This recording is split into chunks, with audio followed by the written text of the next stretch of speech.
Comment avoir la vie éternelle? C'est une question très importante. Il est question de notre vie après la mort, puisque après notre vie terrestre vient le jugement, puis la mort. Et bien sûr, nous avons besoin d'avoir l'assurance que nous allons vivre après cette vie terrestre, qu'il y a une vie qui existe, que nous sommes sauvés. Et le mot salut identifie, je dirais, la vie éternelle, c'est-à-dire une autre vie dans le royaume de Dieu. Comment savoir? Et y a-t-il une prière qui finalement va nous amener au paradis, à la vie éternelle, à être sauvés? Je voudrais vous dire que la première chose, et je voudrais qu'on le lise ensemble, c'est dans Romains 10, c'est l'apôtre Paul qui le dit: si tu confesses de ta bouche le Seigneur Jésus, si tu crois dans ton cœur que Dieu l'a ressuscité des morts, tu seras sauvé. C'est au verset 9. Donc il y a là finalement les conditions pour être sauvé, pour avoir la vie éternelle, pour aller au paradis. La première des conditions dont Paul nous parle: si tu confesses de ta bouche le Seigneur Jésus. Il est question d'une confession qui doit être publique. Nous pouvons des fois avoir des prières, nous prions à voix basse, nous prions dans notre cœur, et bien sûr c'est important. Mais l'apôtre Paul nous dit qu'on doit confesser de notre bouche. La confession est importante et nous avons effectivement des prières de proclamation pour reconnaître, donc confesser bien sûr le Seigneur Jésus. Il est question du Seigneur Jésus.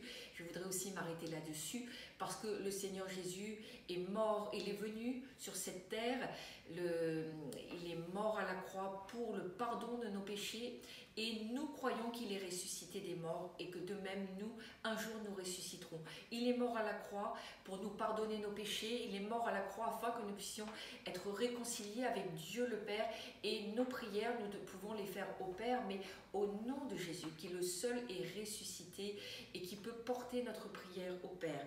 Donc si tu confesses de ta bouche le Seigneur Jésus, c'est-à-dire si tu reconnais vraiment qu'il est mort pour toi personnellement, que c'est ton sauveur personnel, ton Seigneur personnel, alors oui, tu pourras être sauvé. Ce n'est pas la seule condition. Si tu crois dans ton cœur que Dieu l'a ressuscité des morts, il y a effectivement, notre bouche doit être en harmonie avec notre cœur et nous devons bien sûr croire que Jésus est mort mais qu'il est ressuscité des morts. C'est important, notre foi elle est vivante, notre foi s'adresse, nous la vivons avec un Dieu qui est réellement ressuscité, qui a la puissance de résurrection, qui a vaincu le diable et les démons de par sa mort.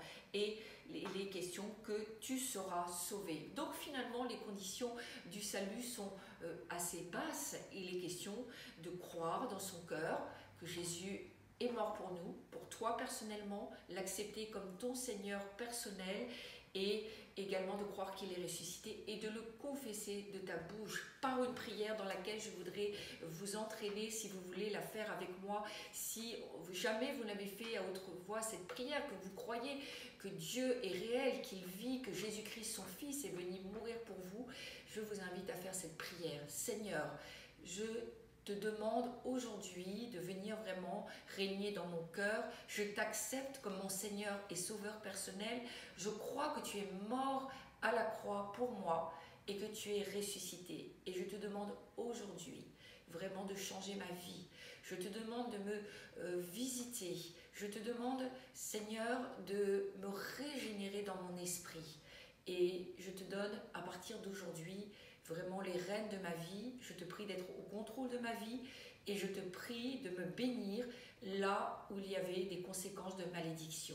Au nom de Jésus-Christ, Amen. Soyez bénis.